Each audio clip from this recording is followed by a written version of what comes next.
When I was 15, my mom started dating a man she met on a dating website. I didn't like him the first time I met him, and 2 months later he moved into the house. About 3 weeks after he moved in, he took my skateboards, self-built half-pipe, ramps, BMX bike, ice hockey gear, and many other things to the dump one day while I was at school. He said he did this because he didn't want all of my crap cluttering up his garage. Maybe 2 months later he punched me in the stomach for the first time because I got up from the dinner table without asking to be excused. From there it escalated into full-fledged beatdowns for the smallest perceived slight to his authority. One day he decided to take my extensive Pokemon card collection, even more extensive comic book collection, my Game Boy and PS2 with all the assorted games, and my fantasy and sci-fi book collection, and got rid of it all because 15-year-old boys should be playing football and baseball, not being a ref **OT nerd playing with Pokemon cards and reading comics and books. I would like to add that he was a middle school teacher and in his off time refereed and umpired local middle and high school sports games. My mom never intervened and in fact acquiesced when he demanded that she stop giving me lunch money because the little shit will just spend it on comics and other gay shit. One day, I took maybe $3 and change out of his change jar so that I could buy a slice of pizza and some fruit punch during lunch at school because I was tired of being hungry. My twin sister was always a bit of an asshole and frequently blackmailed me into doing her chores from a young age. I was fed up and refused to do something, so she told him what I had done. This man actually called the police and pressed a larceny charge against me, and once the police had left, proceeded to beat me senseless. At that point I ran away. When the cops found me and returned me to my home, I found out that he had been trying to talk my mom into sending me away to military school or something of that nature. I ran away again, and between having run away several times and the larceny charge ended up turning 16 in juvenile detention. I spent the next couple years miserable and afraid, frequently contemplating suicide. Once I was out on my own, I didn't speak to my mom for several years. We eventually reconciled, and by that point they had married. I was a lot bigger than I had been as a young teenager and had gotten into weightlifting, so he no longer acted like he was going to punch me to make me flinch, much less actually hit me, and we basically avoided each other for the most part. My mother found out that she had stage 4 cancer and no longer wanted to waste any of the time she had left with him, so she had a lawyer draft up a separation agreement whereby he would receive a set amount of money upon separation and would have 45 days to retrieve his belongings from the house. He had spent his entire inheritance in 6 months and then had to sell his mother's house that he grew up in order to settle his debts shortly before they started dating, and my mother bought the house back from the bank before they married. She allowed him to keep the house and he moved back into his mother's house. My mother passed away about 9 months after their separation, and despite the agreement, had been allowing him to come and get his stuff piecemeal. I put an immediate end to that. He was past the deadline to remove his personal effects and they were now legally mine to dispose of as I saw fit. I sold his baseball card collection, around $14k, and his autographed sports memorabilia, roughly $11k, and also sold all of his woodworking equipment, along with several finished pieces of furniture that he had made, $6,500 I think. I kept his mother's engagement ring, platinum band 3 diamonds roughly 2 carats, wedding band, his coin collection. I also collect coins, and some tools and other odds and ends. Now comes the real fun. Around a month ago I finally saw him at the grocery store. As he was leaving I approached him. I told him I had sold his collections as he was pushing his cart out towards his car. He reacted exactly as I expected. He took a swing at me multiple times. I already had my phone ready to dial 911. Several of these punches missed, and the ones that did connect didn't have much effect because he's nowhere near as strong as he was 20 years ago in his 40s, and I'm no longer a skinny little 15-year-old. He continued to try to punch me as I spoke to the 911 operator and was actively ramming his grocery cart into my new Toyota as the police officers pulled into the parking lot. He was arrested for assault, communicating threats, and destruction of property. As a result he lost his job and pension at the local middle school, and because he had never learned how to save money while married to my somewhat wealthy mother, ended up having to sell his mother's house because he hired an expensive lawyer thinking he could somehow beat the charges. My nephew, who was on the football team, made it well known to his friends that he not only had just been arrested and convicted of assault as well as other charges, but that he had also beat me as a child, causing several parents to call for him to resign from refereeing and umpiring for local sports games. My niece and my girlfriend's much younger sister are enrolled at the middle school where he worked, and say that he was not only universally disliked, but when he came up to the school to get his belongings, he made a big scene and ended up hysterically crying as he was leaving. At least that's what they've heard from the kids who were attending summer school at the time. His son, who he was equally abusive towards as a child, refused to take him in or help him out, so the abusive stepfather ended up having to take a job as a cashier at Walmart so that he could afford the rent on his crappy little trailer in an absolutely awful neighborhood. Even though that Walmart is not the closest Walmart to my house, that is now the only place where I go grocery shopping or to purchase anything that I need. I purposely stand in line longer than I need to, just so that he can be the one who has the pleasure of ringing up my purchases. The first time I went through his line he attempted to ring up multiple items more than one time to overcharge me, and when I called him on it, he said that I was mistaken. I asked for a manager, and the manager believed him that it was an accident, but he learned that he can't get away with that. The second time, I made sure to be as nice as possible and had to ask for a manager because he was overwhelmingly rude. The people in line behind me backed me up, and he got in some trouble for that. Every time I go there and step into line, I see him die a little bit inside, and it gives me such satisfaction. Sometimes I'll say that I'm paying with exact change, and as I'm about to hand him the money I'll say, "Oh, I didn't realize I had rare coin from his collection in my pocket. I guess I'll use my credit card." I just sold his expensive ratcheting wrench set, and so on Monday, when he works again, I'm going to go buy my daughter one of their better above ground pools, and as he's ringing it out, tell him I know that my daughter is just going to love this pool. It's not like I would have ever used those expensive ratcheting wrenches anyway.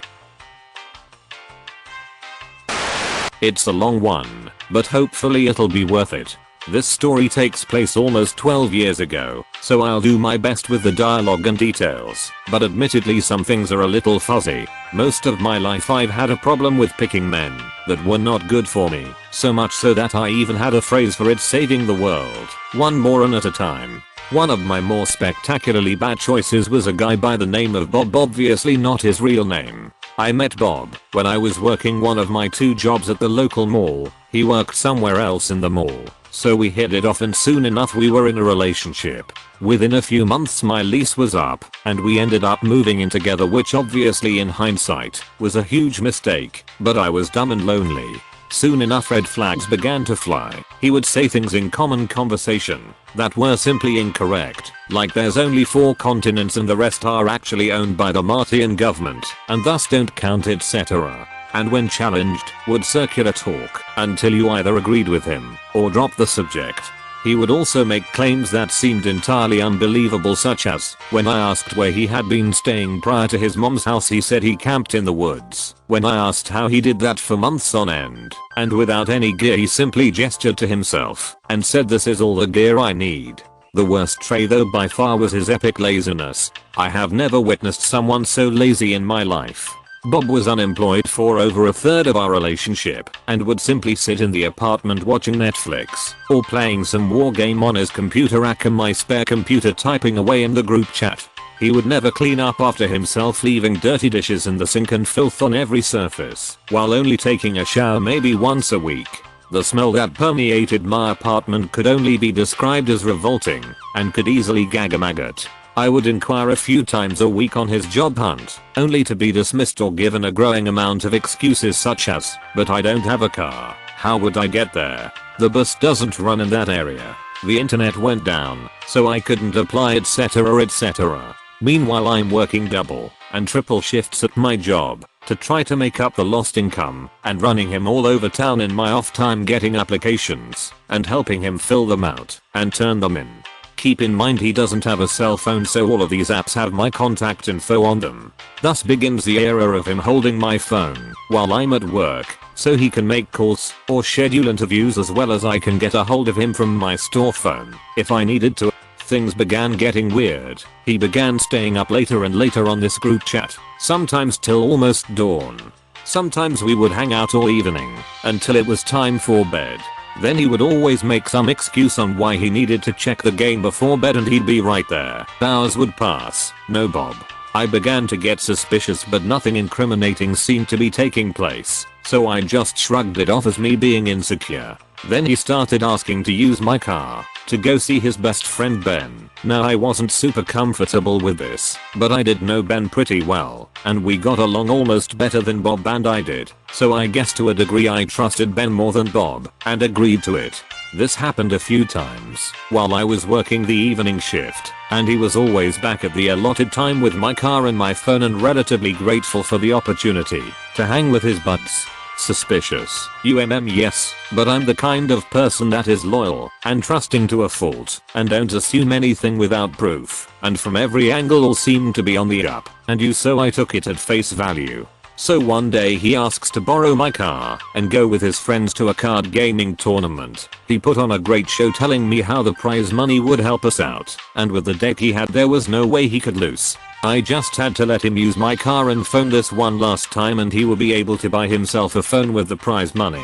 I wasn't a huge fan of the idea, but nothing untoward had occurred in the previous instances, and I didn't feel like spending my only day off at a card game convention that I literally couldn't care less about, so I acquiesced. I bought myself a couple green monsters and some vodka, and had my own little personal drunk party.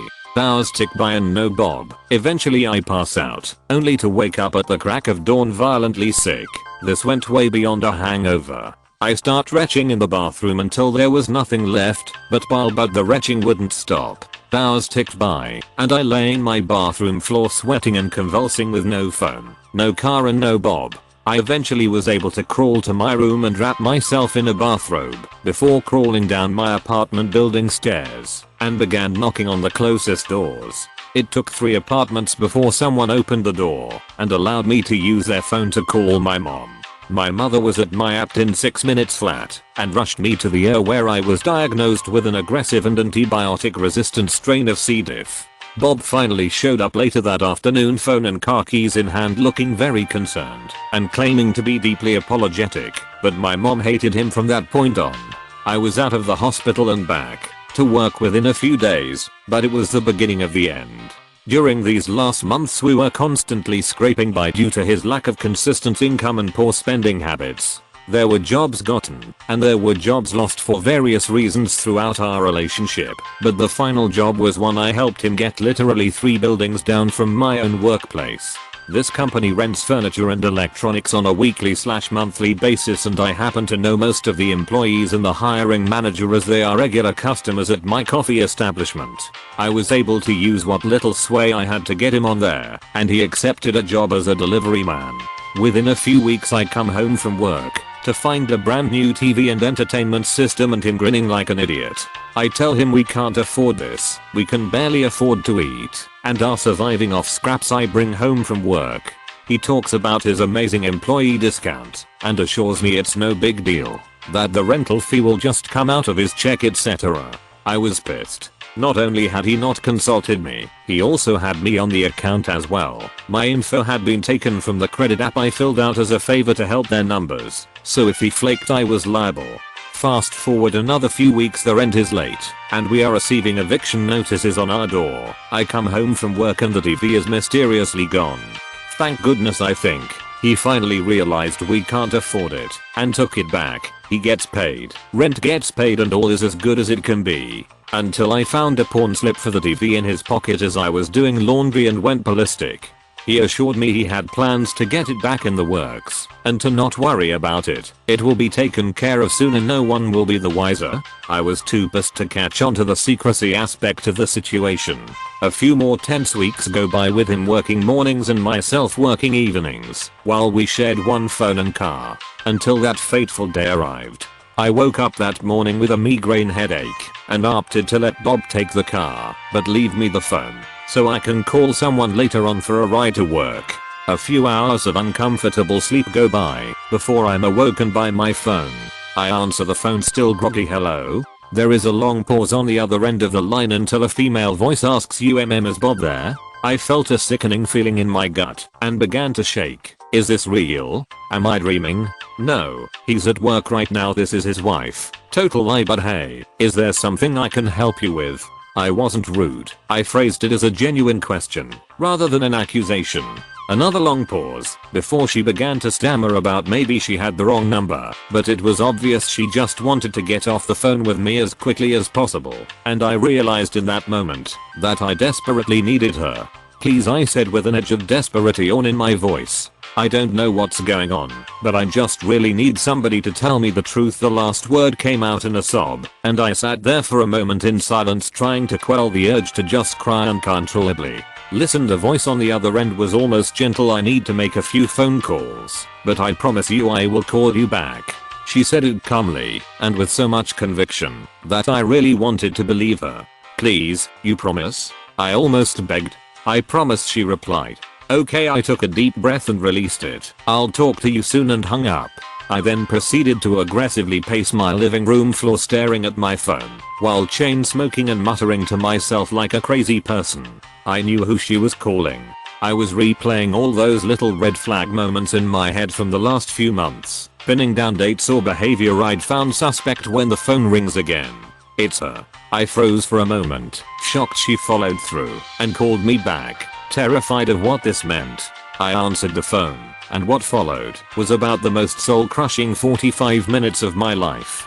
After initial introductions, June, again not the real name, and I began comparing stories, and it became glaringly obvious what was happening. They had actually been in a relationship several years prior, and had run back into each other on the aforementioned war game, where they began to flirt on group chat. All those nights he'd been on the computer, he'd been chatting with her. All those times he'd go hang out with his friends, he'd been using my car to take her out, and my phone to communicate with her. The time I was sick and alone with no resources, you guessed it, he was with her. Oh, but it gets better.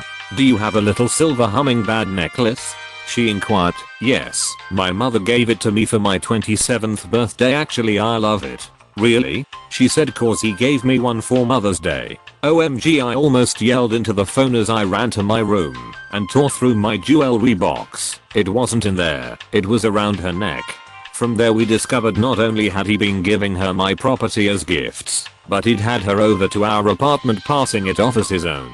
I didn't want to believe him capable of doing something so cruel and disrespectful when I have allowed him to sponge off me for the better part of 3 years. Unfortunately, as in confirmation, she began describing my apartment to a T, all the way down to my bed sheets. June said he even pulled my secret box from beneath my bed and offered to use my adult items on her. She said she found it weird and didn't partake, but I threw them away due to the sheer ick factor. Finally, she uttered the words I didn't know I wanted to hear. You know what we should do? We should bust him together. My mind immediately started racing. Indeed we should.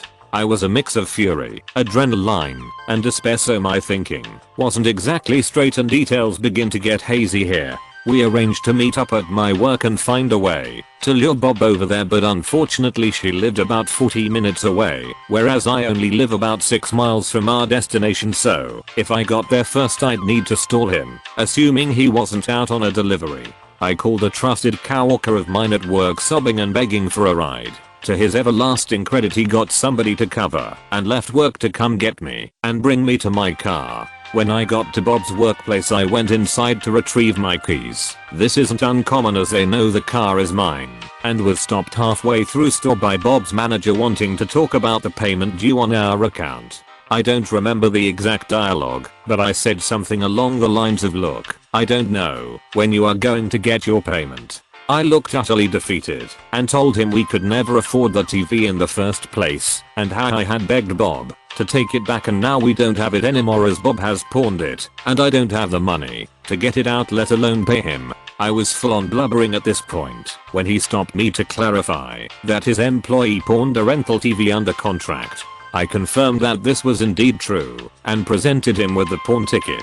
He was mad. Apparently such an act is illegal and is terms for immediate termination, but he assured me that if I could get the TV back to him there would be no harm no foul, and he would terminate my contract without any penalties. I thanked him for his understanding and told him to let Bob know I would be over at my workplace. My heart is pounding in my chest and blood is roaring in my ears. What was I going to say? What was he going to say? Would June make it here before he did? My heart sinks when I see Bob's hulking form making its way in my direction. I frantically scan the parking lot for June's car. She's not here yet and I'm out of time. He hits the door looking out of breath and guilty as hell, and I just stare at him stone-faced. I walk outside silently to light a cigarette unsure of exactly what to say, and he follows me wordlessly outside. He starts in with the "it's not what it seems, and it's all just a terrible misunderstanding," and I just let him dig himself deeper into his hole of lies. I listen, I nod, I pretend to understand until a particular car pulls into view. June parks in the space directly next to where we were standing and gets out of the car. "Hey Bob, how ya doing?" Bob has gone visibly pale. He hangs his head and sits down on the curb saying nothing to either of us. June and I greet each other and awkwardly shake hands before again returning our attention to Bob. June begins berating him on his lies and deceit, unveiling all of our mutual info and subsequent conclusions, while I stood mostly in silence agreeing at the appropriate times, but mostly still in shock. After 20 minutes of this, I finally mustered up the courage to take my stand. "We are done. I don't want to see you ever again. I'll pack up your things, only 2 boxes worth, and your sister can contact me in a few days to pick them up. Now I want your key." I held out my hand and looked at him. "Not until I get my stuff out, then you get your key," he replied. I tried to argue, but he continued to refuse and used his large stature to his advantage, knowing I'd have no chance in a physical altercation. He turned and walked away, heading back toward his workplace. June and I talked a little more before she handed me my hummingbird necklace and left. I stood there alone staring at nothing, trying to wrap my head around what had just transpired. And then I cried. Oh how I cried. With nowhere else to turn, I had only one call to make, to my mom. The moment she answered, I unleashed this deluge of words at her that were half sobs and half rant. "Stay right there, I'm coming," she said. God bless my mother. Soon enough, both of my parents pull up in my dad's truck and my mom gets out to comfort me and give me hugs. I look at the driver's seat and see my father with his jaws clenched and a death grip on the steering wheel while staring straight ahead. Oh crap. They take me to the pawn shop and my parents write a check for more than $500 to get the TV out. We then drive straight over to Bob's workplace and return the TV to the manager. As the manager finishes up the cancellation paperwork, my dad spots Bob pacing around the back of the parking lot talking frantically on the phone. Unfortunately, I didn't get to hear the ensuing conversation, but my dad returns within a few minutes holding my house key and looking victorious. "I believe this is yours," he says as he hands me the key, and then pulls me into a hug, and I cried a little into his shoulder. My dad gave me a squeeze, kissed my temple, and whispered into my ear, "They're firing him." I leaned back to look at my dad, and he just smirked and said now he's jobless and homeless. I thought about it for a second before I said in my most sarcastic tone of "I'm so sorry to hear that." We laughed about it a little and my parents gave me some words of wisdom before leaving me to drive myself home, where my best friend was already waiting to keep me company. Bob and his sister showed up a few days later for his pitiful boxes of stuff. He tried to talk to me, to explain, but my best friend descended on him like a harpy if he muttered more than a few syllables in my direction. So he was shut down almost immediately. He left that night and I have never heard from him since. I blocked him on social media, but there was really no need as he made no effort to contact me on any level.